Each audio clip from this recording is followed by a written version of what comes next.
ಓಂ ಶ್ರೀ ಗುರುಭ್ಯೋ ನಮಃ. ಸದ್ಗುರು ಭಗವಾನ್ ಶ್ರೀ ಶ್ರೀಧರ ಅವರ ಚರಿತ್ರೆ 11ನೆಯ ಅಧ್ಯಾಯ. ನಮಃಶಾಂತಾಯ ದಿವ್ಯಾಯ ಸತ್ಯಧರ್ಮ ಸ್ವರೂಪಿಣೆ ಸ್ವಾನಂದಾಮೃತ ತೃಪ್ತಾಯ ಶ್ರೀಧರಾಯ ನಮೋ ನಮಃ. ಸಾಗರಕ್ಕೆ ಪ್ರವೇಶ. ಇಸ್ವಿ 1930. ಧರ್ಮಪ್ರಿಯ ಶ್ರೀ ಶ್ರೀಧರರು ಜ್ವರದ ತಾಪದಲ್ಲೇ ನಡೆಯುತ್ತಾ ಸಂಜೆ ಸುಮಾರು 5-6 ಗಂಟೆ ವೇಳೆಗೆ ಶಿವಮೊಗ್ಗ ಜಿಲ್ಲೆಯ ಸಾಗರವನ್ನು ತಲುಪಿದರು. ಶಾಲಿವಾಹನ ಶಕ 1852 ಶ್ರೀ ಪ್ರಮೋದನಾಮ ಸಂವತ್ಸರ ವೈಶಾಖ ಮಾಸ 1930 ಮೇ ತಿಂಗಳು. ಎಲ್ಲಾದರೂ ಕುಳಿತರೆ ಸಾಕನಿಸಿ ಅಲ್ಲೇ ಪೊಲೀಸ್ ಸ್ಟೇಷನ್ ಮುಂಭಾಗದಲ್ಲಿ ಇದ್ದ ಕಟ್ಟಿಯ ಮೇಲೆ ಕುಳಿತರು. ಆಗ ಶೀಗೇಹಳ್ಳಿಯಲ್ಲಿ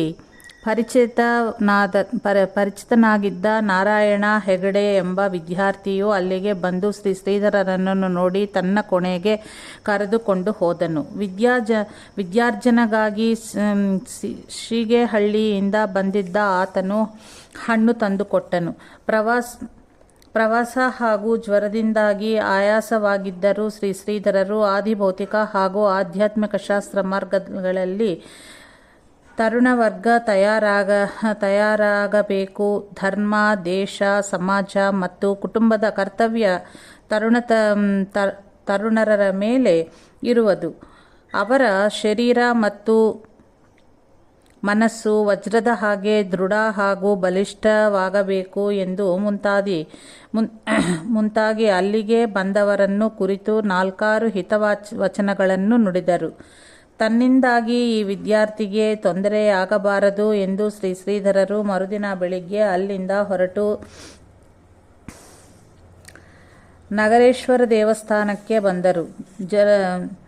ಜ್ವರವೇರಿ ನಾಲಿಗೆ ಒಣಗುತ್ತಿತ್ತು. ಕ್ಷೀಣ ದನಿಯಲ್ಲಿ ಕುಡಿಯಲು ಬಿಸಿನೀರು ಕುಡಿ ಎಂದು ಅರ್ಚಕರನ್ನು 2-3 ಬಾರಿ ಕೇಳಿದರೂ ಪೂಜೆಯಲ್ಲಿ ನಿರತರಾಗಿದ್ದ ಅರ್ಚಕರಿಗೆ ಅದು ಕೇಳಿಸಲಿಲ್ಲ. ಆಗ ಅಲ್ಲಿಗೆ ಬಂದಿದ್ದ ಒಬ್ಬ ಮಲಯಾಳಿ ಬ್ರಾಹ್ಮಣ ಪಂಡಿತರು ಶ್ರೀ ಶ್ರೀಧರರನ್ನು ಆದರಿಂದ ತಾವು ಇಳಿದುಕೊಂಡಿದ್ದ ಸಾನ್ಲೆ ಭತ್ರಕ್ಕೆ ಕರೆದುಕೊಂಡು ಹೋದರು. ಆ ಪಂಡಿತರು ಶ್ರೀ ಶ್ರೀಧರರನ್ನು ನೋಡಿ ನಿಮಗೆ ವಿಷಮ ಶೀತ ಜ್ವರ ಬಂದಿದೆ.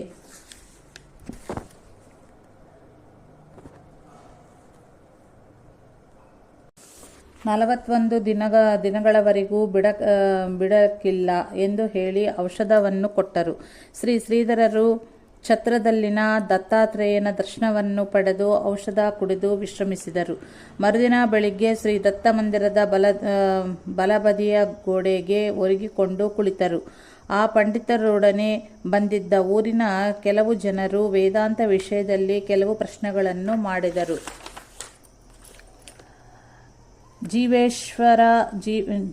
ಜೀವೇಶ್ವರರ ರೂಪವು ಭಿನ್ನವಾಗಿದೆಯೋ ಹೇಗೆ ಎಂದು ಒಬ್ಬರು ಪ್ರಶ್ನಿಸಿದರು. ಗಡಿಗೆಯಲ್ಲಿ ಎಲ್ಲಿಯವರೆಗೆ ನೀರು ಇರುವುದೋ ಅಲ್ಲಿಯವರೆಗೆ ಪ್ರತಿಬಿಂಬವು ಕಾಣುವುದು. ನೀರು ಇಲ್ಲದಾಗ ಪ್ರತಿಬಿಂಬವು ಹೇಗೆ ಬಿಂಬದಲ್ಲಿ ಒಂದಾಗಿ ಬಿಡುವುದೋ ಹಾಗೆಯೇ ಅಜ್ಞಾನವು ಇರುವವರಿಗೆ ಜೀವ ಈಶಾದಿ ಭಾವನೆಯು ಬಿಂಬ ಪ್ರತಿಬಿಂಬದಂತೆ ಭಾಸವಾಗುವುದು. ಅಜ್ಞಾನವು ನಷ್ಟವಾದ ಮೇಲೆ ಜೀವತ್ವವು ನಷ್ಟವಾಗಿ ಒಬ್ಬ ಪರಮಾತ್ಮನೇ ಉಳಿಯವನು ಎಂದು ಶ್ರೀಧರರು ನುಡಿದರು. ಆತ್ಮಸ್ವರೂಪದಲ್ಲಿ ಕರ್ತೃತ್ವಾದಿ ಗುಣಗಳು ಸತ್ಯವಾಗಿಯೋ ಹೇಗೆ?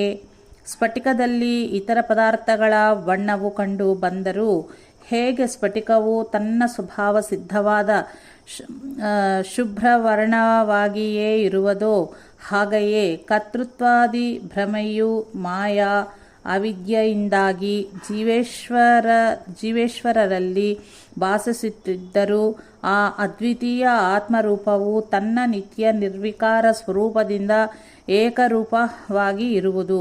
ಅಲ್ಲಿ ಕರ್ತೃತ್ವಾದಿ ಭಾವವು ಎಂದೆಂದಿಗೂ ಇರುವುದಿಲ್ಲ.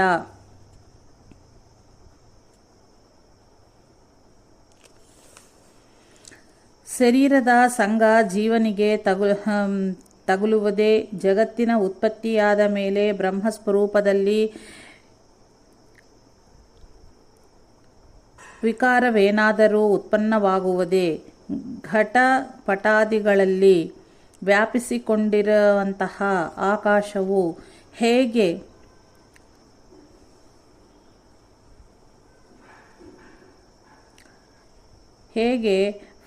ಪಟಾದಿಗಳಿಂದ ಅಸಂಗವಾಗಿರುವುದೋ ಹಾಗೆಯೇ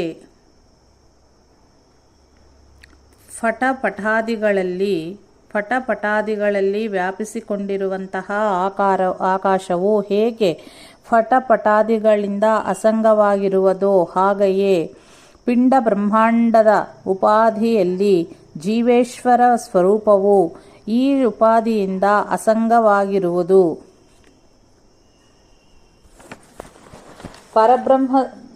ಪರಬ್ರಹ್ಮನಿಂದಲೇ ಜಗತ್ತಿನ ಉತ್ಪತ್ತಿ ಅಥವಾ ತೋರುವಿಕೆ ಉಂಟಾದರೂ ರಜ್ಜು ಸರ್ವದ ಹಾಗೆ ಅದು ಮಿಥ್ಯೆ, ಸುಳ್ಳಾಗಿದೆ.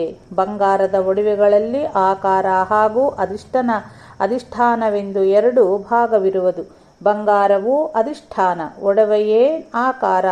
ಬಂಗಾರವು ಒಡವೆಯ ಆಕಾರದಲ್ಲಿದ್ದರೂ ಸಹ ಒಡವೆ ಆಗುವುದಕ್ಕೆ ಮುಂಚೆ ಹೇಗಿತ್ತು ಹಾಗೆಯೇ ಇರುವುದು. ಅದರಂತೆಯೇ ಬ್ರಹ್ಮದಿಂದಾದ ಈ ಜಗತ್ತಿನಲ್ಲಿ ಬ್ರಹ್ಮವೇ ಅಧಿಷ್ಠಾನ, ಜಗತ್ತೇ ಆಕಾರ. ಈ ಎಲ್ಲ ಜಗತ್ಕಾರ್ಯ ರೂಪದಲ್ಲಿ ಕಾರ್ಯೋತ್ಪತ್ತಿಗೆ ಮುಂಚೆ ಬ್ರಹ್ಮವು ಹೇಗಿತ್ತು ಹಾಗೆಯೇ ನಂತರವೂ ಇರುವುದು. ಶ್ರೀಧರರ ಈ ಉತ್ತರಗಳಿಂದ ಅವರೆಲ್ಲರೂ ನಿಶ್ಶಂಕಿತರಾಗಿ ಇಂತಹ ಜಟಿಲ ಸಮಸ್ಯೆಗಳನ್ನು ಎಷ್ಟು ಚೆನ್ನಾಗಿ ಪರಿಹರಿಸಿದರೆಂದು ಕೊಳ್ಳುತ್ತಾ ಹಿಂದೆ ತಿರುಗಿದರು. ಪಕ್ಕದ ಕೋಣೆಯಲ್ಲಿ ವಾಸವಾಗಿದ್ದ ಒಬ್ಬಾಕೆ ಈ ಪ್ರಶ್ನೋತ್ತರಗಳನ್ನು ಕೇಳಿ ಸಂಜೆ ಯಜಮಾನರು ಬಂದಾಗ ನೋಡಿ, ಪಕ್ಕದ ಕೋಣೆಯಲ್ಲಿ ಒಬ್ಬ ಸಾಧುಗಳು ಇದ್ದಾರೆ. ನಿನ್ನೆ ಅವರ ಸಂಗಡ ಪಂಡಿತರು ಮತ್ತು ಕೆಲವರು ವೇದಾಂತದ ಚರ್ಚೆ ನಡೆಸಿ ಸಮರ್ಪಕ ಉತ್ತರ ಪಡೆದರು. ನಿಮಗೂ ವೇದಾಂತದ ಅಭಿರುಚಿ ಇರುವುದರಿಂದ ನೀವು ಮಾತಾಡಿ ನಿಮ್ಮ ಸಂದೇಹಗಳನ್ನು ಬಗೆಹರಿಸಿಕೊಳ್ಳಬಹುದು ಎಂದಳು. ಮರುದಿನ ಭಾನುವಾರ. ಸರ್ಕಾರಿ ಅಧಿಕಾರಿಯಾಗಿದ್ದ ಆಕೆಯ ಪತಿ ಕೃಷ್ಣರಾಯರು ಶ್ರೀಧರರ ಬಳಿಗೆ ಬಂದು ನಮಸ್ಕರಿಸಿ ಕುಳಿತರು. ತಮಗೆ ಕಂಠಪಾಠವಾಗಿದ್ದ ಬೈಬಿಲಿನ ಕೆಲವು ವಾಕ್ಯಗಳನ್ನು ಮತ್ತು ಪರಸ್ಪರ ಭಿನ್ನವಾದ ಧರ್ಮಗ್ರಂಥಗಳ ಸಂಸ್ಕೃತ ವಾಕ್ಯಗಳನ್ನು ಹೇಳಿ ಇದರ ಸಮನ್ವಯ ಹೇಗೆ ಮಾಡಬೇಕು ಎಂದು ಶ್ರೀಧರರನ್ನು ಕೇಳಿದರು. ಶ್ರೀಧರರು ನೀಡಿದ ಉತ್ತರವು ಅವರಿಗೆ ಸಮಾಧಾನವುಂಟು ಮಾಡಿತು. ಮಾಧ್ವ ಸಂಪ್ರದಾಯವಾದರಾಗಿದ್ದು ಮಂತ್ರಾಲಯದ ಶ್ರೀ ರಾಘವೇಂದ್ರ ಸ್ವಾಮಿಗಳ ಭಕ್ತರೂ ಆಗಿದ್ದ ಅವರಿಗೆ ಶ್ರೀ ರಾಘವೇಂದ್ರ ಸ್ವಾಮಿಗಳು ಅದೇ ರಾತ್ರಿ ಸ್ವಪ್ನದಲ್ಲಿ ಬಂದು ಈ ಸಾಧುಗಳ ಸೇವೆ ಎಂದರೆ ನನ್ನ ಸೇವೆಯೆಂದೇ ತಿಳಿ ಎಂದು ಹೇಳಿದರು. ಇದರಿಂದ ಕೃಷ್ಣರಾಯರಿಗೆ ಶ್ರೀಧರರ ಮೇಲೆ ಬಹಳ ಭಕ್ತಿ ಹುಟ್ಟಿತ್ತು. ಸಾನ್ಲೇಪ್ ಛತ್ರದ ನಿಯಮದಂತೆ ಆಗ 3 ದಿನಗಳ ನಂತರವೂ ಉಳಿಯುವವರು ಬಾಡಿಗೆಯನ್ನು ಕೊಡಬೇಕಾಗಿತ್ತು. ಕೃಷ್ಣರಾಯರು ಅದನ್ನು ವಹಿಸಿಕೊಂಡು ಶ್ರೀಧರರಾಗಿ ಒಂದು ಕೋಣೆಯ ವ್ಯವಸ್ಥೆ ಮಾಡಿದರು.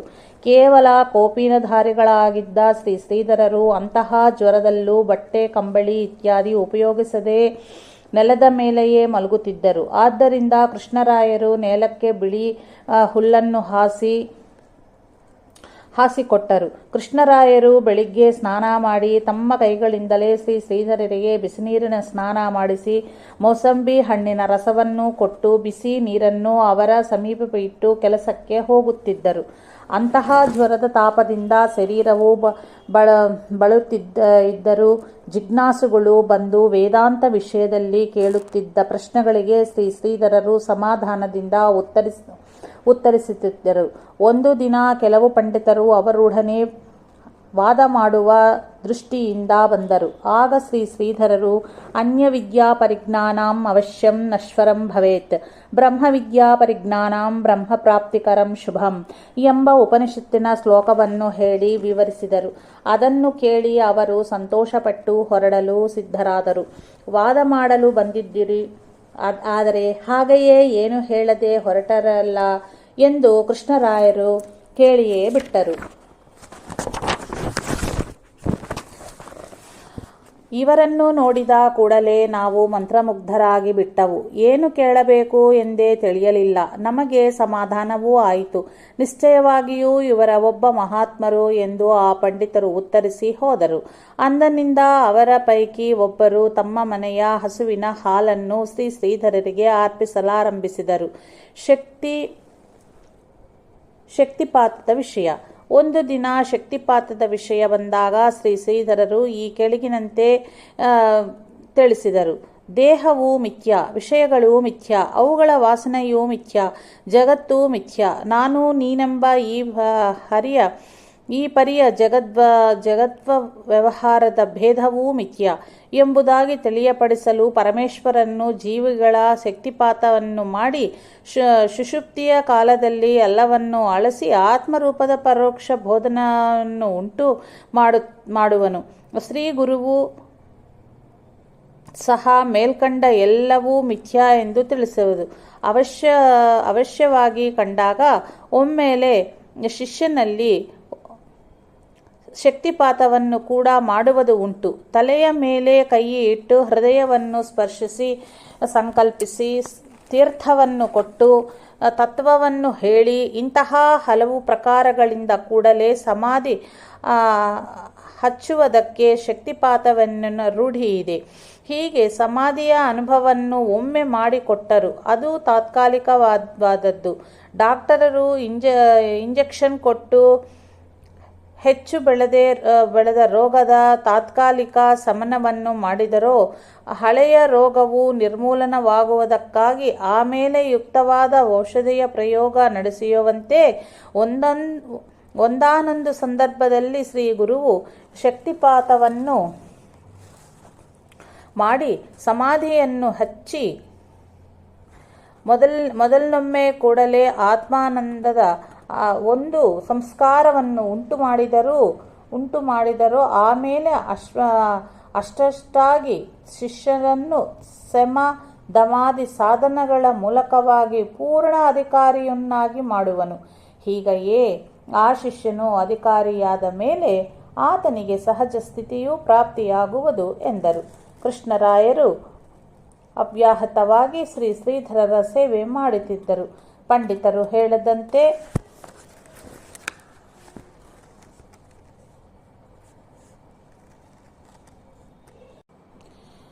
ಪಂಡಿತರು ಹೇಳಿದಂತೆ 41 ದಿನಗಳ ನಂತರ ಜ್ವರ ಬಿಟ್ಟಿತು. ಶ್ರೀ ಶ್ರೀಧರರ ದೇಹಕ್ಕೆ ಸ್ವಲ್ಪ ಶಕ್ತಿ ಬರತೊಡಗಿತು.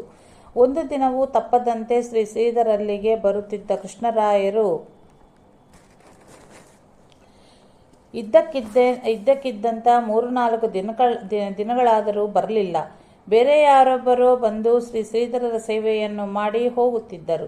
ಕೃಷ್ಣರಾಯರು ಏಕೆ ಬರುತ್ತಿಲ್ಲವೆಂದು ಕೇಳಿದರೆ ಯಾರೂ ಸರಿಯಾಗಿ ಹೇಳಿರುತ್ತಿರಲಿಲ್ಲ. ಒಂದು ದಿನ ಒಬ್ಬನು ಮಾತ್ರ ಅವರಿಗೆ ಆರೋಗ್ಯ ಹದಗೆಟ್ಟಿದೆ, ವೈದ್ಯರು ಸಹ ಕೈ ಬಿಟ್ಟಿದ್ದಾರೆ ಎಂದು ಹೇಳಿದನು.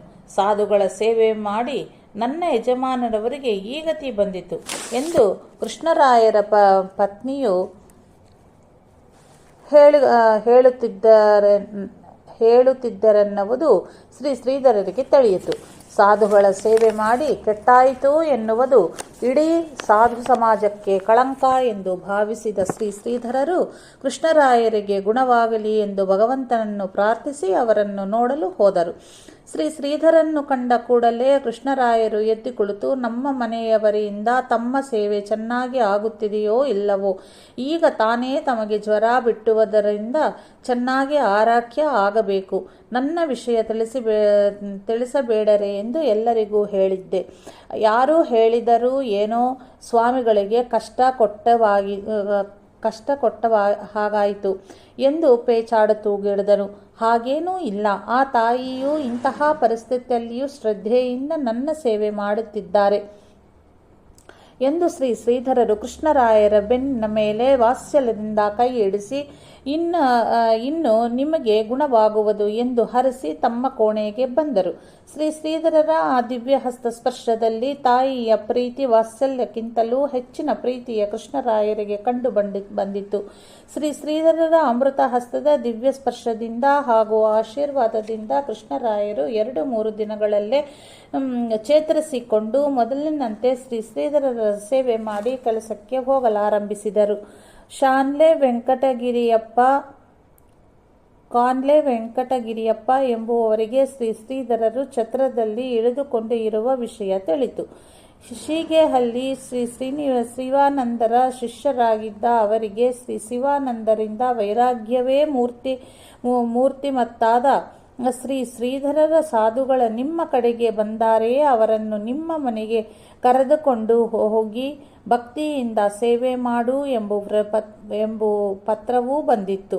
ಸ್ವಭಾವತಃ ಸಜ್ಜನರಾಗಿದ್ದ ಕಾನ್ಲೆ ವೆಂಕಟಗಿರಿಯಪ್ಪನವರು ಅಂತೆಯೇ ಶ್ರೀಧರರ ದರ್ಶನಕ್ಕೆ ಬಂದು ಭಕ್ತಿಯಿಂದ ನಮಸ್ಕರಿಸಿ ಶ್ರೀಧರನನ್ನು ತಮ್ಮ ಮನೆಗೆ ಬರುವಂತೆ ಪ್ರಾರ್ಥಿಸಿದರು. ಅದೇ ವೇಳೆಗೆ ಕೃಷ್ಣರಾಯರಿಗೆ ಪದೋನ್ನತಿಯಾಗಿ ಶಿವಮೊಗ್ಗಕ್ಕೆ ವರ್ಗವಾಗಲು ಗುರುಸೇವೆಗೆ ವಿಘ್ನವಾಯಿತು ಎಂದು ವ್ಯಥಪಟ್ಟು ಶ್ರೀಧರನ್ನು ತಮ್ಮೊಡನೆಯೇ ಶಿವಮೊಗ್ಗಕ್ಕೆ ಬರಬೇಕು ಎಂದು ಒತ್ತಾಯಪಡಿಸಿದರು. ನಾವು ತಪಸ್ಸಿಗಳು, ನಮ್ಮನ್ನು ನೀವು ಆಗ್ರಹ ಮಾಡಬಾರದು. ಕಾನ್ಲೆ ವೆಂಕಟಗಿರಿಯಪ್ಪರವರು ಅವರ ಮನೆಗೆ ಬರಬೇಕು ಎಂದು ಪ್ರಾರ್ಥಿಸುತ್ತಿದ್ದಾರೆ. ಸ್ವಲ್ಪ ಶಕ್ತಿ ಬರುವವರೆಗೂ ಅಲ್ಲಿದ್ದು ಮುಂದೆ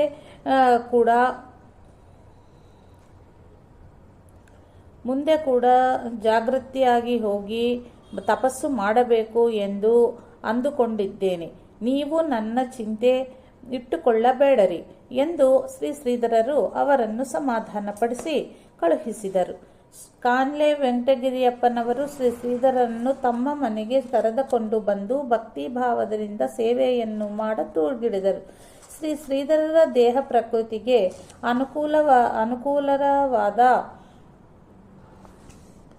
ಆಹಾರಾದಿ ವ್ಯವಸ್ಥೆಗಳನ್ನು ಮಾಡಲು ಕೆಲವು ದಿನಗಳಲ್ಲಿಯೇ ದೇಹಸ್ಥಿತಿಯು ಉತ್ತಮವಾಯಿತು.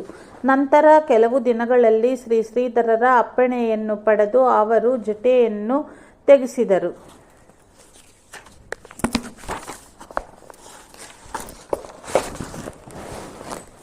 ವೆಂಕಟಗಿರಿಯಪ್ಪನವರು ಮನೆಯ ಯಾವಾಗಲೂ ಅತಿಥಿ ಅಭ್ಯಾಗತರಿಂದ ತುಂಬಿ ಅನ್ನದಾನವು ಚೆನ್ನಾಗಿ ನಡೆಯುತ್ತಿತ್ತು.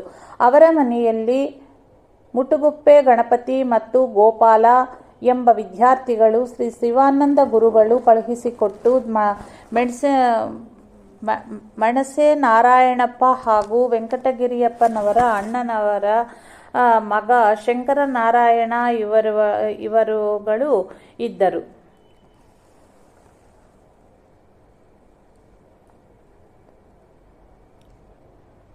ಶ್ರೀ ಗಣಪತಿ ಮತ್ತು ನಾರಾಯಣಪ್ಪನವರು ತಮ್ಮ ಜೀವನವನ್ನು ಶ್ರೀ ಗುರುಸೇವಕ್ಕಾಗಿ ಸವೆಯಿಸಿ ಕೊನೆಗೆ ಶ್ರೀ ಚರಣದಲ್ಲಿ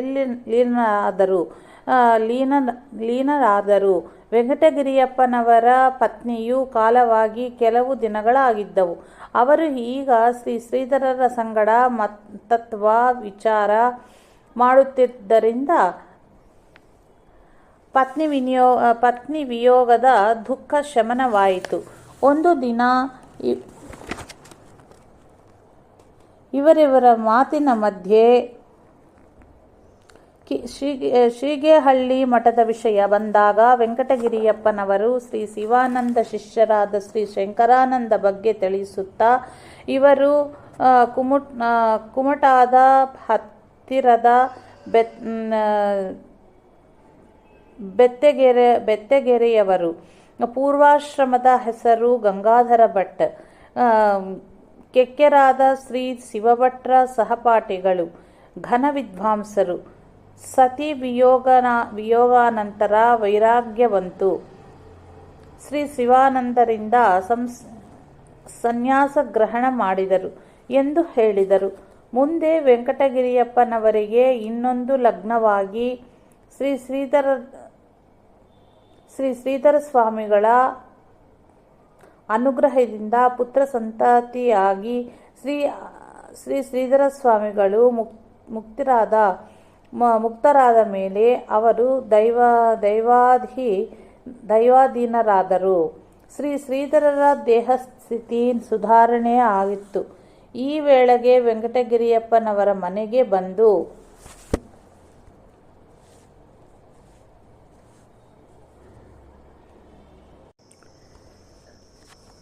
ಶ್ರೀಧರರ ದೇಹಸ್ಥಿತಿ ಸುಧಾರಣೆ ಆಗಿತ್ತು. ಈ ವೇಳೆಗೆ ವೆಂಕಟಗಿರಿಯಪ್ಪನವರೇ ಮನೆಗೆ ಬಂದು 3-4 ತಿಂಗಳಾಗಿದ್ದವು. ಶ್ರೀಧರರು ಈಗ ಆರೋಗ್ಯ ಸುಧಾರಿಸಿದ್ದರಿಂದ ಮುಂದೆ ಹೋಗಬೇಕು ಎಂದು ಪ್ರೇರಣೆಯಾಗುತ್ತಿತ್ತು.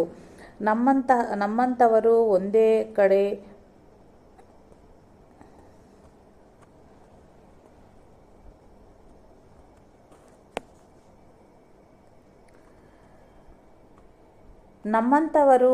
ಕಡೆ ಹೆಚ್ಚು ದಿನ ಉಳಿಯಬಾರದು. ಬಹತಾ ಪಾನಿ ಫಿರತಾ ಜೋಗಿ, ಕಭೀ ನ ಮಿಲಾ ಹೋಯೆ. ಹರಿಯುವ ನೀರು ಅಲಿಯುವ ಜೋಗಿ ಎಂದು ಮಲಿನವಾಗುವುದಿಲ್ಲ ಎಂದು ತಮ್ಮ ಇಂಗಿತವನ್ನು ವೆಂಕಟಗಿರಿಯಪ್ಪನಲ್ಲಿ ವ್ಯಕ್ತಪಡಿಸಿದರು. ಆಗಲಿ, ಹೋಗುವರಂತೆ, ಅವಸರವೇನು? ಎಲ್ಲಿಯೇ ಆದರೂ ನೀವು ಪ್ರಕಾಶದಲ್ಲಿ ಇರಬೇಕೆಂದಲ್ಲವೇ? ಅದು ನಿಮಗೆ ಇಲ್ಲಿಯೇ ಇರುತ್ತದಲ್ಲವೇ? ವೆಂಕಟಗಿರಿಯಪ್ಪನವರು ಹೀಗೆ ಹೇಳುತ್ತಿದ್ದರಿಂದ ಅವರ ಸಮ್ಮತಿ ಪಡೆದು ಇಲ್ಲಿಂದ ಹೋಗುವುದು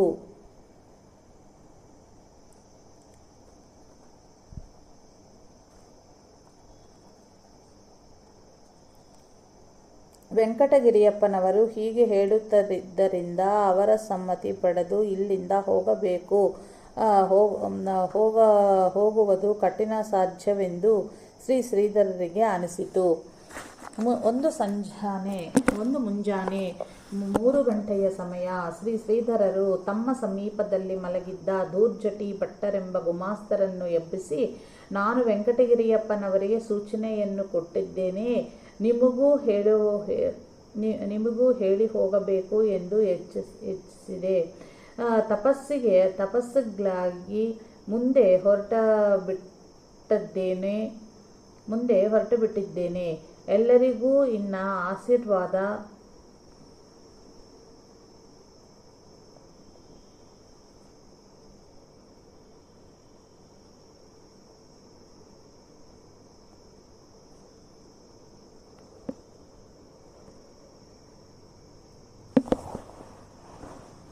ಸಂಪೆಕಟ್ಟಿ ಮಠದಲ್ಲಿ. ಒಂದು ಮಧ್ಯಾಹ್ನ ಶ್ರೀಧರರು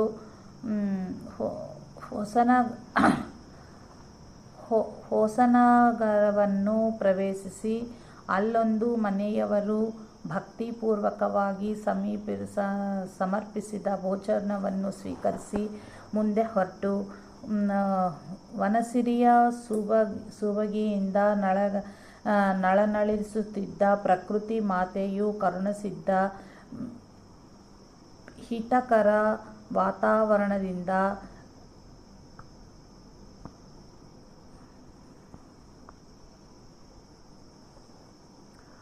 ಉಲ್ಲಿಸಿತರಾಗಿ ಮಾರ್ಗ ಮಧ್ಯದಲ್ಲಿ ಸಿಕ್ಕಿದ ಒಂದು ಮಠಕ್ಕೆ ಬಂದರು.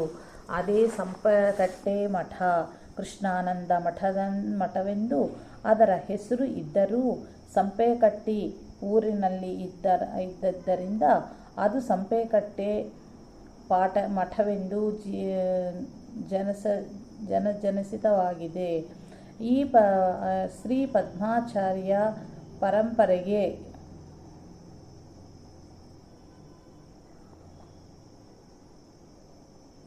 ಈ ಮಠದ ಮುಖ್ಯ ದೈವ ಶ್ರೀ ನರಸಿಂಹದೇವರು. ಇಲ್ಲಿಯುವ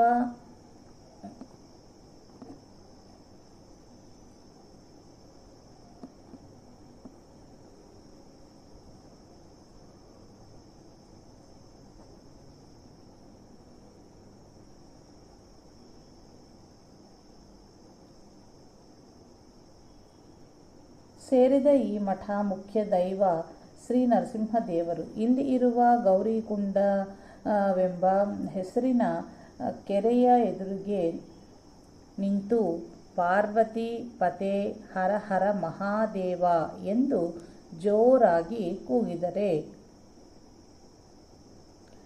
ಈ ಕುಂಡದಲ್ಲಿ ಕೆಳಗಿನಿಂದ ಗುಳ್ಳಿಗಳು ಮೇಲೇಳುವವು. ಇಲ್ಲಿ ಕುಂಭಲಿಂಗಂ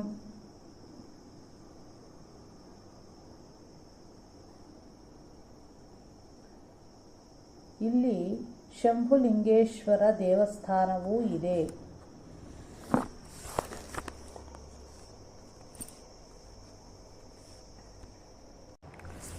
ಶ್ರೀ ಶ್ರೀಧರರು ಮಠಕ್ಕೆ ಬಂದಾಗ ಯಾರೋ ಒಬ್ಬರು ತೆಂಗಿನ ಸಸಿಗಳಿಗೆ ನೀರು ಹಾಕುತ್ತಿದ್ದರು. ಅವರೇ ಶ್ರೀ ಶ್ರೀಧರರನ್ನು ವಿಚಾರಿಸಿ ಒಳಕ್ಕೆ ಕರೆದುಕೊಂಡು ಹೋದರು. ನಂತರ ಶ್ರೀ ಶ್ರೀಧರರು ಗೌರಿಕುಂಡದಲ್ಲಿ ಸ್ನಾನಾಂಗಿಗಳನ್ನು ಮುಗಿಸಿ ಶ್ರೀ ನರಸಿಂಹದೇವರ ದರ್ಶನ ಮಾಡಿ ಸ್ವಾಮಿಗಳ ದರ್ಶನ ಮಾಡೋಣ ಎಂದು ಒಳಕ್ಕೆ ಬಂದರೆ ಮೊದಲು ತೆಂಗಿನ ಗಿಡದ ಬಳಿ ಯಾರನ್ನು ನೋಡಿದ್ದರೋ ಅವರೇ ಸ್ವಾಮಿಗಳಾಗಿದ್ದರು. ಶ್ರೀ ಶ್ರೀಧರರು ನಮಸ್ಕಾರ ಮಾಡಿದರು. ಶ್ರೀ ನರಸಿಂಹ ಭಾರತಿ ಸ್ವಾಮಿಗಳ ಎಂಬ ಅಭಿಧಾನವನ್ನು ಹೊಂದಿದ್ದ ಆ ಸ್ವಾಮಿಗಳು ಒಬ್ಬ ಹುಡುಗನನ್ನು ಕರೆಸಿ ಅಡಿಗೆ ಮಾಡಿಸಿದ್ದರು. ಶ್ರೀ ಶ್ರೀಧರರು ಶ್ರೀ ನರಸಿಂಹದೇವರ ಪ್ರಸಾದ ಮತ್ತು ಸ್ವಾಮಿಗಳ ಪಂಕ್ತಿ ಲಾಭ ಸಿಕ್ಕಿತೆಂದು ಸಂತೋಷಪಟ್ಟರು. ಅಂದಿನ ದಿನಗಳಲ್ಲಿ ಆ ಮಠದಲ್ಲಿ ಸ್ವಾಮಿಗಳು ಒಬ್ಬರೇ ಇರುತ್ತಿದ್ದರು. ಕರೆದಾಗ ಮಾತ್ರ ಬರುತ್ತಿದ್ದ ಅಡಿಗೆ ಮಾಡುವ ಹುಡುಗನು ಊಟ ಮಾಡಿ ಹೊರಟು ಹೋದನು. ಮಠಕ್ಕೆ ಬರುತ್ತಿದ್ದ ಜನರು ಬಹಳ ಕಡಿಮೆ. ಕೋಪಿಷ್ಠ ಸ್ವಭಾವದರಾಗಿದ್ದ ಆ ಸ್ವಾಮಿಗಳ ಬಳಿ ಕೆಲಸಕ್ಕಾಗಿ ಹೆಚ್ಚು ದಿನ ಯಾರೂ ಉಳಿಯುತ್ತಿರಲಿಲ್ಲ. ಹೀಗಾಗಿ ಅವರೇ ಎಲ್ಲ ಕೆಲಸಗಳನ್ನು ಮಾಡಿಕೊಳ್ಳುತ್ತಿದ್ದರು. ಭಂಗಿಯ ವ್ಯಸನಕ್ಕೂ ಅಂಟಿಕೊಂಡು ಬಿಟ್ಟದ್ದ ಆ ಸ್ವಾಮಿಗಳೇ ಇವೆಲ್ಲವನ್ನೂ ಶ್ರೀಧರಿಗೆ ತಿಳಿಸಿ ಎತ್ತುವಳಿಗಾಗಿ ಪರಸ್ಥಳಗಳಿಗೆ ಹೋಗಬೇಕು, ಆದರೆ ಮಠದಲ್ಲಿ ಯಾರನ್ನಿಟ್ಟು ಹೋಗಬೇಕು ಎಂಬುದೇ ನನ್ನ ಚಿಂತೆ ಎಂದು ತಮ್ಮ ಅಸಹಾಯಕತೆಯನ್ನು ಶ್ರೀ ಶ್ರೀಧರರ ಬಳಿ ಹೇಳಿಕೊಂಡರು. ಕಾಷಾಯ ದಂಡ ಮಾತ್ರೇಣ ಯತಿಹಿ ಪೂಜ್ಯೋ ನ ಸಂಶಯ ಯತಿನಾರಾಯಣ ಸಾಕ್ಷಾತ್. ಕಾಷಾಯ ವಸ್ತ್ರ ಮತ್ತು ದಂಡಧಾರಣೆ ಮಾತ್ರದಿಂದಲೇ ಯತಿಗಳು ಪೂಜ್ಯರಾಗುವರು. ಯತಿಗಳೆಂದರೆ ಸಾಕ್ಷಾತ್ ನಾರಾಯಣ ರೂಪಿಗಳು. ಅವರು ಸ್ವಾಭಾವಿಕವಾಗಿಯೂ ಮಿಕ್ಕ ಆಶ್ರಮದವರಿಗೂ ಹಾಗೂ ಎಲ್ಲ ವರ್ಣದವರಿಗೂ ಗುರುಗಳಾಗುತ್ತಾರೆ ಎಂಬ ಶಾಸ್ತ್ರ ವಚನವು ಶ್ರೀ ಶ್ರೀಧರಿಗೆ ತಕ್ಷಣ ಸ್ಮರಣೆಗೆ ಬಂದು, ತಾವು ಬೇರೆ ಅಲ್ಲ, ನರಸಿಂಹದೇವರು ಬೇರೆ ಅಲ್ಲ, ಎತ್ತುವಳಿಗೆ ತಾವು ಹೋಗಿ ಬರುವವರಿಗೆ ಬೇಕಾದರೆ ನಾನು ಇಲ್ಲಿದ್ದು ಸೇವೆಯನ್ನು ಮಾಡುತ್ತೇನೆ ಎಂದು ಹೇಳಿದರು. ಸ್ವಾಮಿಗಳ ಭಂಗಿ ಸೇದುವ ವ್ಯಸನವನ್ನು ಸಿಟ್ಟನ್ನು ಬಿಡಿಸಿ ತಮ್ಮಂತೆಯೇ ಅವರನ್ನು ನಿವೃತ್ತಿ ಮಾರ್ಗ ಪ್ರವೃತ್ತನ್ನಾಗಿ ಮಾಡಬೇಕು ಎಂದು ಶ್ರೀ ಶ್ರೀಧರರು ಸಂಕಲ್ಪಿಸಿದರು. ಕೆಸರಿನಲ್ಲಿ ಇರುವನ್ನು ಮೇಲಕ್ಕೆ ಎತ್ತಬೇಕಾದರೆ ಕೆಸರಿನಲ್ಲಿರುವವರನ್ನು ಮೇಲಕ್ಕೆ ಎತ್ತಬೇಕಾದರೆ ತಾನೂ ಕೆಸರು ಮಾಡಿಕೊಳ್ಳಬೇಕಾಗುತ್ತದೆ ಅಷ್ಟೇ. ಅಂತೆಯೇ ಶ್ರೀ ಶ್ರೀಧರರು ಸ್ವಾಮಿಗಳ ಅಪ್ಪಣೆಯಂತೆ ಭಂಗಿಯನ್ನು ಹದ ಮಾಡಿ ಹಾಕಿ ಚಿಲುಮ ಸಿದ್ಧಪಡಿಸಿ ಆದರೆ ಅದರ ಮೇಲೆ ಕೆಂಡವಿಟ್ಟು ಅವರು ಕೇಳಿದಾಗೆಲ್ಲ ಕೊಡುತ್ತಿದ್ದರು. ನನಗೆ ಸಿಟ್ಟು ಜಾಸ್ತಿ. ನೀನು ಸರಿಯಾಗಿ ನನಗೆ ಕೊಡದಿದ್ದರೆ ನಿನಗೆ ಏನು ಮಾಡುತ್ತೇನೋ ತಿಳಿದು ಎಂದು ಸ್ವಾಮಿಗಳು ಎಚ್ಚರಿಕೆಯನ್ನು ಕೊಟ್ಟಿದ್ದರು. ದುಷ್ಟಗಳಿಗೆ ಬಳಿಯಾಗುವವರಿಗೆ ಎದುರಾಗಿ ಹೇಳಿದರೆ ಅವರು ಹೇಳುವವರನ್ನು ದ್ವೇಷಿಸುತ್ತಾರಲ್ಲದೆ ಮತ್ತೇನೂ ಸುಧಾರಣೆಯಾಗುವುದಿಲ್ಲ ಎಂಬ ದೃಷ್ಟಿಯಿಂದ ಶ್ರೀಧರರು ಸ್ವಾಮಿಗಳಿಗೆ ಏನೂ ಹೇಳದೆ ಈ ವ್ಯಸನ ಮತ್ತು ಸಿಟ್ಟು ಬಿಟ್ಟು ಹೋಗಲಿ ಎಂದು ಶ್ರೀರಾಮ ಮಂತ್ರದಿಂದ ಭಂಗಿಯನ್ನು ಮಂತ್ರಿಸಿ ಸಿದ್ಧಪಡಿಸಿಕೊಡುತ್ತಿದ್ದರು. ಶ್ರೀ ಶ್ರೀಧರಿಗೆ ಸಿಟ್ಟು ಬರೆಸಿರುವುದಕ್ಕಾಗಿ ಸ್ವಾಮಿಗಳು ಎಷ್ಟು ಪ್ರಯತ್ನ ಪಟ್ಟರೂ ಶ್ರೀ ಶ್ರೀಧರರು ಶಾಂತ ಸ್ವಭಾವದಿಂದಲೇ ಇರುತ್ತಿದ್ದರಿಂದ ಆ ಸ್ವಾಮಿಗಳಿಗೂ ಶ್ರೀ ಶ್ರೀಧರರ ಮಹತ್ವದ ಪರಿಚಯವಾಗುತ್ತಾ ಬಂದು ಅವರಲ್ಲಿ ಪರಿವರ್ತನೆಯಾಗುತ್ತಾ ಬಂದಿತ್ತು. ಶ್ರೀ ಸಜ್ಜನಗಡ್ಡದಲ್ಲಿ ಶ್ರೀರಾಮದೇವರ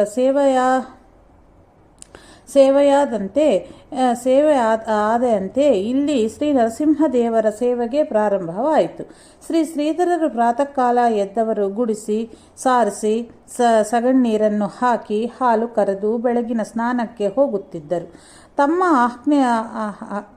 ಆಹ್ನಿಕವನ್ನು ಸ್ವಲ್ಪದರಲ್ಲಿ ಪೂರೈಸಿ ಅಲ್ಲೇ ಹಿತ್ತಲಲ್ಲಿ ಇದ್ದ ಹೂವು ತುಳಸಿಗಳನ್ನು ಕೊಯ್ದು ಅಡಿಗೆ ವ್ಯವಸ್ಥೆಗೆ ಹೋಗುತ್ತಿದ್ದರು.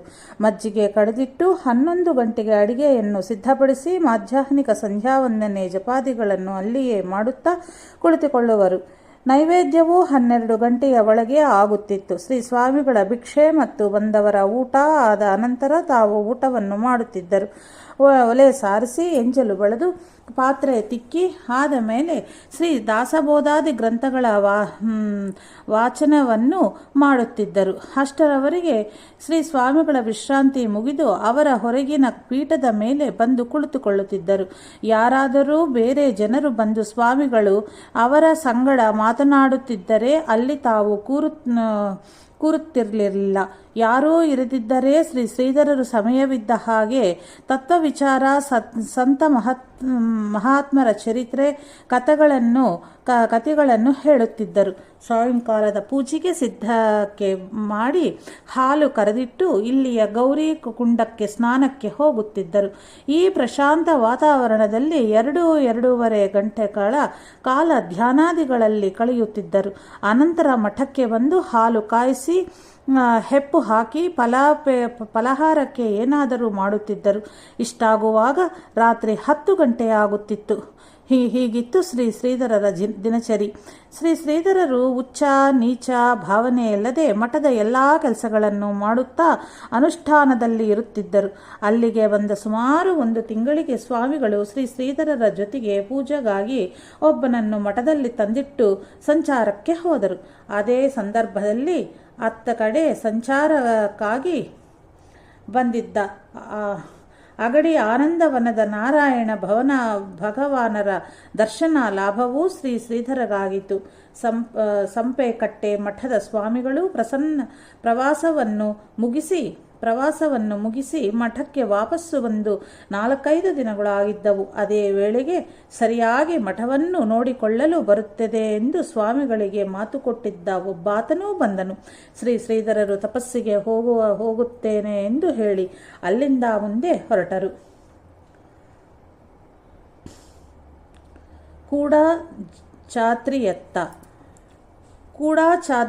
ಚಾದ್ರಿಯ ಅರಣ್ಯದಲ್ಲಿ ಮುಂದೆ ಸಾಗುತ್ತಿರುವಾಗ ರಾತ್ರಿಯಾದುದರಿಂದ ಶ್ರೀ ಶ್ರೀಧರರು ಒಂದು ಮರದ ಬುಡದಲ್ಲಿ ಕುಳಿತು ಧ್ಯಾನಮಗ್ನರಾದರು. ವನ್ಯ ಮೃಗಗಳು ಪಕ್ಕದಲ್ಲೇ ಓಡಾಡುತ್ತಿದ್ದರೂ ಯಾವುದೇ ತೊಂದರೆಯಾಗದೆ ರಾತ್ರಿ ಕಳೆದು ಬೆಳಗಾಯಿತು. ಪ್ರಾತರಾಗ್ನಿಕವನ್ನು ಮುಗಿಸಿ ಕೂಡಚಾದ್ರಿ ಬೆಟ್ಟವನ್ನು ಏರಲಾರಂಭಿಸಿದರು. ಜಗದಂಬೆಯ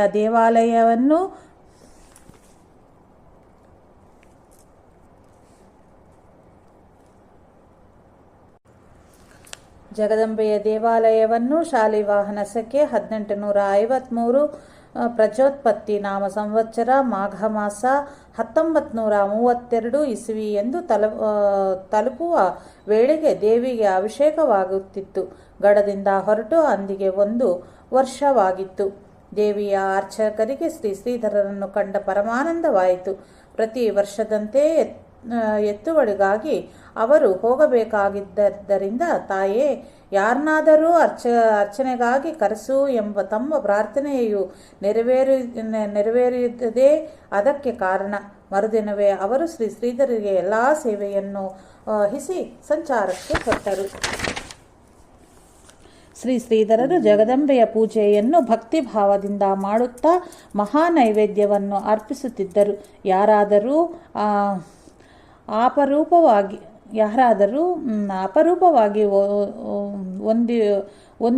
ಒಂದಿಬ್ಬರು ಬಂದರೆ ಮಹಾ ನೈವೇದ್ಯಕ್ಕಾಗಿ ಮಾಡುತ್ತಿದ್ದ ಅನ್ನವನ್ನೇ ಅವರಿಗೆ ಬಡಿಸಿ ತಾವೂ ಸ್ವೀಕರಿಸುತ್ತಿದ್ದರು. ಅಲ್ಲಿನ ಏಕಾಂತ ಹಾಗೂ ಪ್ರಶಾಂತ ವಾತಾವರಣವು ಶ್ರೀ ಶ್ರೀಧರರ ಅನುಷ್ಠಾನಕ್ಕೆ ಅನುಕೂಲಕರವಾಗಿತ್ತು. ಹೀಗೆ ಕೆಲವು ದಿನಗಳ ನಂತರ ಅರ್ಚಕರು ಸಂಚಾರದಿಂದ ಹಿಂದಿರುಗಿ ಬಂದ ಮೇಲೆ ಎಲ್ಲವನ್ನೂ ಅವರಿಗೆ ಒಪ್ಪಿಸಿ ಶ್ರೀ ಶ್ರೀಧರರು ಅಲ್ಲಿಂದ ಚಿತ್ರಮೂಲಕ್ಕೆ ಹೊರಟರು. ಹಾದಿಯಲ್ಲಿ ಗಣೇಶ ಗುಹೆಯನ್ನು ದಾಟಿ ಶ್ರೀ ಶಂಕರಾಚಾರ್ಯರಿಗೆ ಶ್ರೀದೇವಿಯ ಪ್ರಸನ್ನಳಾಗಿ ದರ್ಶನವಿತ್ತ ಸರ್ವಜ್ಞ ಪೀಠವನ್ನು ಸಂದರ್ಶಿಸಿ ಮುಂದೆ ಸಾಗಿದ ಶ್ರೀ ಶ್ರೀಧರರು ಕೂಡಚಾದ್ರಿ ದೇವಾಲಯಕ್ಕೆ 2-2.5 ಮೈಲಿ ದೂರದಲ್ಲಿ ಇರುವ ಚಿತ್ರಮೂಲಕ್ಕೆ ಬಂದರು. ಅಲ್ಲಿ ಸುಮಾರು 15 ಅಡಿ ಎತ್ತರದ ಕಲ್ಲು ಬಂಡೆಯಲ್ಲಿ ಗುಹೆಯು ಇದ್ದು ಸುಮಾರು 4-5 ಜನ ಕುಳಿತುಕೊಳ್ಳಬಹುದು. ಇದರ ಬಲಪಾರ್ಶ್ವದಲ್ಲಿ ಒಂದು ಸಣ್ಣ ಜಲಾಧಾರೆಯೂ ಇತ್ತು. ದರ್ಭ ಹುಲ್ಲು ವಿಪುಲವಾಗಿ ಬೆಳೆಯುವುದು. ಎದುರಿಗೆ ಅಂಬಾವನವಿದೆ. 6-8 ಮೈಲಿ ದೂರದಲ್ಲಿರುವ ಕೊಲ್ಲೂರು ಅಲ್ಲಿಗೆ ಕಾಣಿಸುತ್ತದೆ ಅಲ್ಲದೆ ಸಮುದ್ರವೂ ಅಲ್ಲಿಂದ ಕಾಣಿಸುತ್ತದೆ. ಶ್ರೀ ಶ್ರೀಧರರು ಈ ಚಿತ್ರಮೂಲದಲ್ಲಿ ಕೇವಲ ಜಲಪಾನದಿಂದ ಇರತೂಗಿಡಿದರು. 4-6 ದಿನಗಳು ಕಳೆದಾಗ ಅಲ್ಲಿಗೆ ತಪಸ್ಸು ಮಾಡಲು ಬಂದ ಒಬ್ಬರು ಅಲ್ಲಿರಲು ತಮಗೆ ಆಗುವುದಿಲ್ಲವೆಂದು ಹೇಳಿ ತಮ್ಮ ಸಂಗಡ ತಂದಿದ್ದ 2-3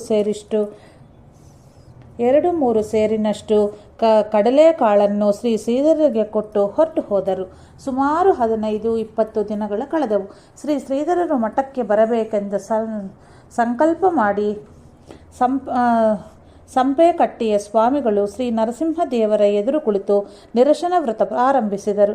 ಇದರ ಆರವಾಗಿಯೋ ಏನೋ ಶ್ರೀ ಶ್ರೀಧರರು ಪುನಃ ಸಂಪೆಕಟ್ಟೆ ಮಠಕ್ಕೆ ಬಂದರು. ಶ್ರೀ ಶ್ರೀಧರರನ್ನು ಕಂಡ ಸ್ವಾಮಿಗಳಿಗೆ ಆದ ಆನಂದ ವರ್ಣನಾತೀತ. 1-2 ದಿವಸಗಳಲ್ಲಿ ಸ್ವಾಮಿಗಳು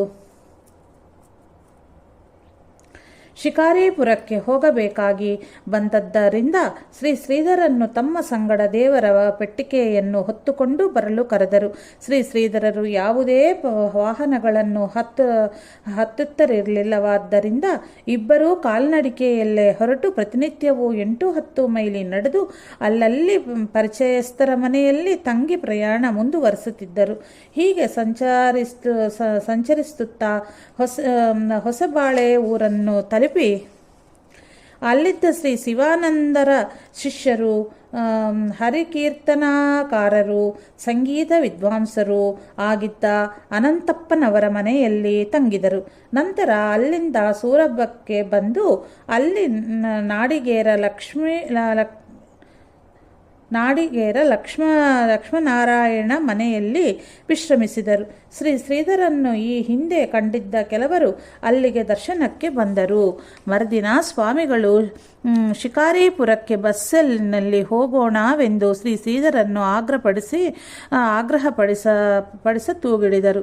ಸ್ವಾಮಿ, ತಮಗೆ ಇಲ್ಲಿ ಹೇಗೋ ಸೇವೆಗೆ ಜನ ಸಿಕ್ಕಿದ್ದಾರೆ. ನನ್ನ ಅವಶ್ಯಕತೆ ಏನೂ ಇಲ್ಲ.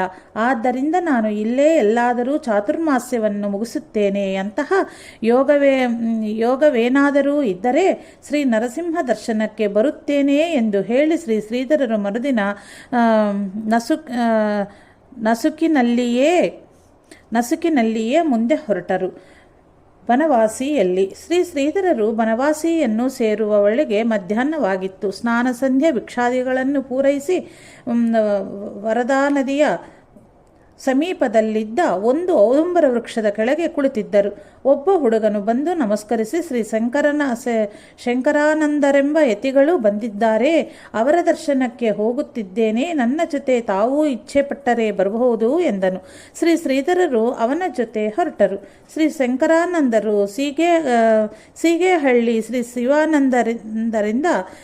ಶಿವಾನಂದರಿಂದ ಸನ್ಯಾಸ ದೀಕ್ಷೆ ಪಡೆದಿದ್ದರು.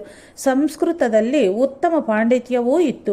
ಈ ವಿಷಯಗಳೆಲ್ಲ ಶ್ರೀ ಶ್ರೀಧರರಿಗೆ ಸಾಗರದಲ್ಲಿ ಹಿಂದೆಯೇ ತಿಳಿದಿದ್ದವು.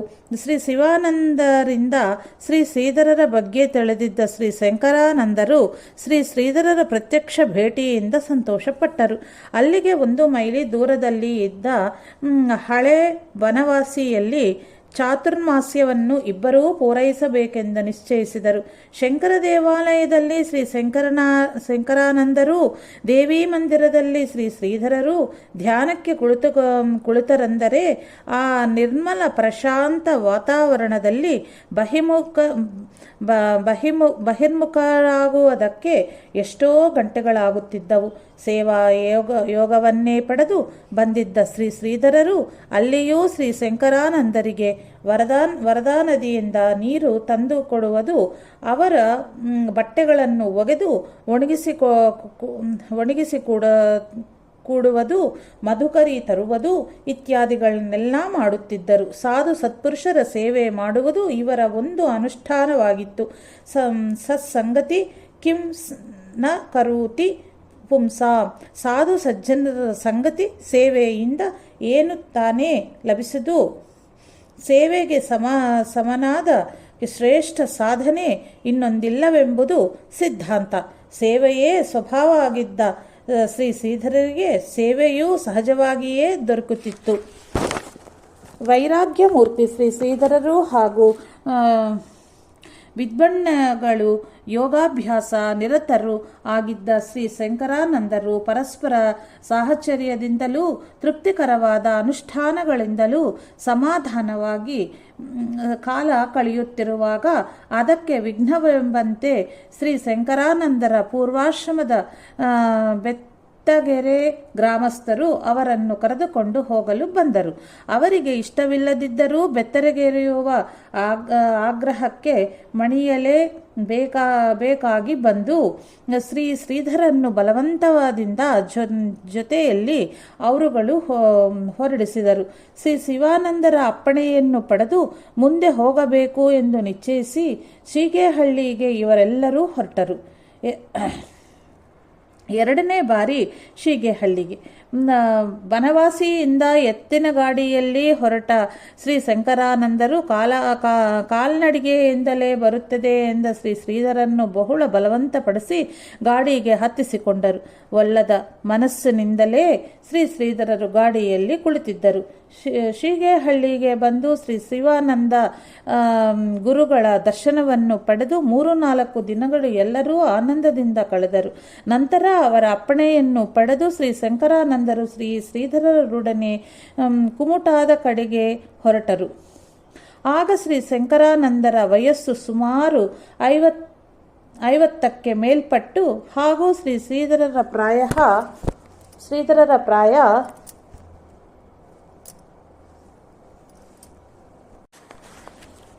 ಶ್ರೀಧರರ ಪ್ರಾಯ 20-22 ಇದ್ದಿರಬಹುದು.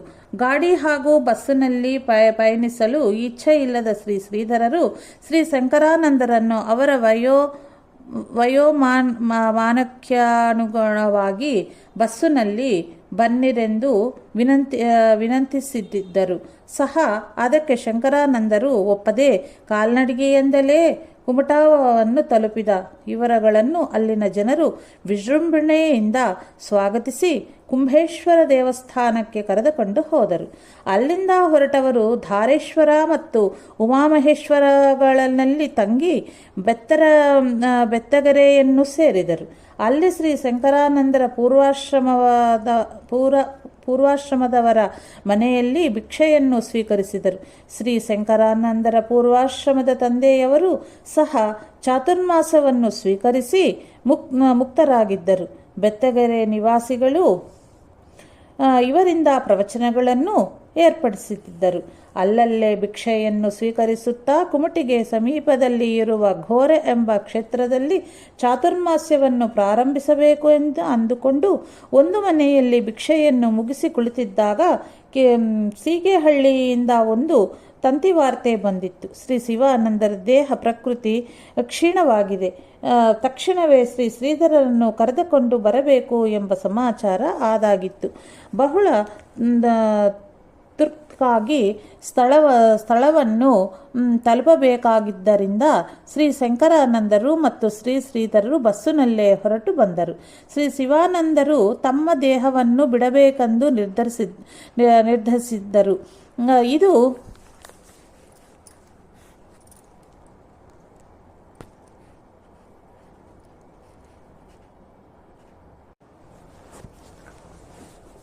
1931 ಇಸವಿ ಇರಬೇಕು. ಅದಕ್ಕಾಗಿಯೇ ಆ ತುರ್ತು ಸಂದೇಶವನ್ನು ಕಳುಹಿಸಿದ್ದದ್ದು. ಅಂತೆಯೇ ಒಂದು ದಿನ ಶ್ರೀ ಶಿವಾನಂದರು ತಮ್ಮ ಪ್ರಾಣವನ್ನು ಬ್ರಹ್ಮರಂಧ್ರಕ್ಕೆ ಎಳೆದುಕೊಂಡು ಹೋಗಿ ಸಮಾಧಿಸ್ಥರಾದರು. ಆಗ ಅವರ ಗುರುಗಳಾದ ಶ್ರೀ ಪರಮಾನಂದರು ದರ್ಶನವನ್ನು ಕೊಟ್ಟು ಪ್ರಾರಬ್ಧವು ಇನ್ನೂ ಮುಗಿಯದಿರುವುದರಿಂದ ದೇಹವನ್ನು ವಿಸರ್ಜಿಸುವುದು ಯೋಗ್ಯವಲ್ಲ ಎಂದು ಅರ್ಪಣೆ ಕೊಟ್ಟರು. ಶ್ರೀ ಶಿವಾನಂದರು ಗುರುಗಳ ಆಜ್ಞೆಗೆ ಮಣಿದರು. ಶ್ರೀ ಶಂಕರಾನಂದರು ಶ್ರೀ ಶಿವಾನಂದರೊಡನೆ ಅಲ್ಲಿಯೇ ಪ್ರಜೋತ್ಪತ್ತಿ ನಾಮ ಸಂವತ್ಸರದ ಆಷಾಢ ಶುದ್ಧ ಪೌರ್ಣಿಮೆ ಎಂದು ಅಂದರೆ ಗುರು ಪೌರ್ಣಿಮೆ ಎಂದು ಚಾತುರ್ಮಾಸ ವ್ರತವನ್ನು ಆರಂಭಿಸಿದರು. ಶ್ರೀ ಶ್ರೀಧರರು ಮತ್ತು ಶಂಕರಾನಂದರು ಕೆರೆದಂಡೆಯ ಮೇಲಿದ್ದ ಗುಹೆಯ ಕಟ್ಟಡದಲ್ಲಿದ್ದರು. ಅನುಷ್ಠಾನಕ್ಕೆ ಹಾಗೂ ರಾತ್ರಿ ಧ್ಯಾನಕ್ಕೆ ಪಾವಿತ್ರ್ಯದ ದೃಷ್ಟಿಯಿಂದ ಸಾಲಿಗ್ರಾಮ ತೀರ್ಥದ ಸೂಗೆಮಾಡಿನ ಕೆಳಗೆ ಕುಳಿತುಕೊಳ್ಳುತ್ತಿದ್ದರು. ರಾತ್ರಿಯಲ್ಲಿ ಈರ್ವರ ಪೈಕಿ ಯಾರೂ ಮಲಗುತ್ತಿರಲಿಲ್ಲ. ಇವರಿಬ್ಬರ ಪೈಕಿ ಯಾರೂ ಮಲಗುತ್ತಿರಲಿಲ್ಲ. ಶಂಕರಾನಂದರು ಕೃಷ್ಣಾಂಜನದ ಮೇಲೆ ಕುಳಿತುಕೊಳ್ಳುತ್ತಿದ್ದರು. ಶ್ರೀ ಶ್ರೀಧರರು ನೆಲಕ್ಕೆ ಹಾಸಿದ್ದ ಶಹಾಬಾದ ಶಿಲೆಯ ಅಂದರೆ ಕರಿಶಿಲೆ ಮೇಲೆ ಹಾಗೇ ಕುಳಿತುಕೊಳ್ಳುತ್ತಿದ್ದರು. ಭಿಕ್ಷೆಗೆ ಮತ್ತು ಮಧ್ಯಾಹ್ನದ ನಂತರದ ಪುರಾಣಕ್ಕೆ ಮಾತ್ರ ಇಬ್ಬರು ಮಠಕ್ಕೆ ಹೋಗುತ್ತಿದ್ದರು. 4 ಗಂಟೆಗೆ ಶಂಕರಾನಂದರೇ ಆತ್ಮ ಪುರಾಣವನ್ನು ವಿವರಿಸಿ ಹೇಳುತ್ತಿದ್ದರು. ಸಜ್ಜನರ ವಾಸ್ತವ್ಯ ಹಾಗೂ ಇವರ ನಡೆ ನುಡಿಗಳಿಂದ ಎಲ್ಲೆಡೆಯಲ್ಲೂ ಆನಂದವು ನೆಲೆಸಿತ್ತು. ಮಾಸಾವೈ ಪಕ್ಷಾಹ ಎಂಬ ಆಧಾರದಿಂದ ಸೀಗೆಹಳ್ಳಿಯ ಮಠದಲ್ಲಿ 2 ತಿಂಗಳ ಚಾತುರ್ಮಾಸ್ಯವಾಗಿತ್ತಿತ್ತು. ಭಾದ್ರಪದದ ಪೂರ್ಣಿಮೆಗೆ ಚಾತುರ್ಮಾಸದ ವ್ರತವನ್ನು ಮುಗಿಸಿ ಭಾದ್ರಪದ ಬಹುಳ ಪಂಚಮಿಯಿಂದ ಭಜನಾ ಸಪ್ತಾಹಕ್ಕೆ ಪ್ರಾರಂಭವಾಗುತ್ತಿತ್ತು. ಚಾತುರ್ಮಾಸದ ಅನಂತರ ಶ್ರೀ ಶಂಕರಾನಂದರು ಭಜನಾ ಉತ್ಸವವನ್ನು ಮುಗಿಸಿ ಪೂರ್ವಾಶ್ರಮದ ಮನೆಯಿಂದ ಯಾವುದೋ ಕೆಲಸಕ್ಕಾಗಿ ಕರೆಯು ಬಂದು ಅಲ್ಲಿಗೆ ಹೋದರು. ಈ ಸಲ ಶಿವಾನಂದರು ಶ್ರೀ ಶ್ರೀಧರರನ್ನು ಶಂಕರಾನಂದರ ಜೊತೆಗೆ ಕಳಿಸಲಿಲ್ಲ. ಶಂಕರಾನಂದರು 1-2 ವರ್ಷಗಳು ಆ ಕಡೆಯೇ ಕಳೆದರು. ಈ ಇರುವರು ಒಟ್ಟಾಗಿ ಒಂದು ಕಡೆ ಇದ್ದು ಅಭ್ಯಾಸ ಮಾಡಿದ್ದರೆ ಬಹಳ ಒಳ್ಳೆಯದಾಗುತ್ತಿತ್ತು. ವಿಧಿ ಇಚ್ಛೆ ಹಾಗಿರಲಿಲ್ಲ. ನಮಃ ಶಾಂತಾಯ ದಿವ್ಯಾಯ ಸತ್ಯಧರ್ಮ ಸ್ವರೂಪಿಣೆ ಸ್ವಾನಂದಾಮೃತ ತೃಪ್ತಾಯ ಶ್ರೀಧರಾಯ ನಮೋ ನಮಃ. ಸದ್ಗುರು ಭಗವಾನ್ ಶ್ರೀ ಶ್ರೀಧರಾರ್ಪಣಮಸ್ತು.